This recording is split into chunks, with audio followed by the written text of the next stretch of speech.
नोंथांमोननिसिम गोजोननाय बावहरनानै जोङो बे समाव नोंथांमोननो बयनिख्रुइ मिथिनो गोनां बाथ्रा लानानै फैदों।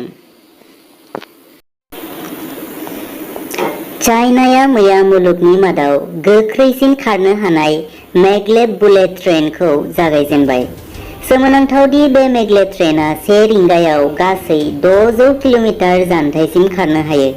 थामहिनबा 373 माइलफोर 1 रिंगायाव खारनो हायो।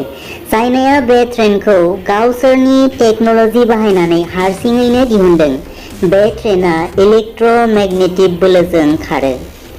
बे ट्रेनखौ जाहाथे साउन्ड पल्यूशननि जेबो खहा जाया बेखौ नायनानै लासै साउन्डजों खारनो हानाय बयनिख्रुइ गोसा खारथाय ट्रेन हिसाबै चाइनाया बानायनाय जादों। बे बाथ्राखौ लियान जियानिं डेप्युटी जेनेरेल मेनेजार आरो गाहाय चिफ इन्जिनियार बिथाङा मिडियानि गेजेरजों फोरमायदों।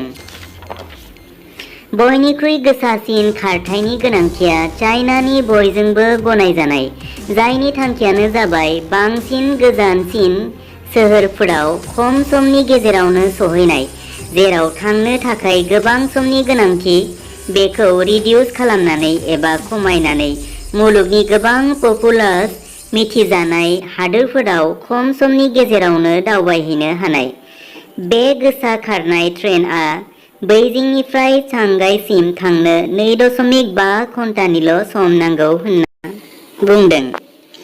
रादाबाव मिथिनाय बादिब्ला बेयाव गासै गं 10 डाब्बा थायो आरो गंसे डाब्बायाव गासै 100 दावबायारिफोरखौ लांनो हायो।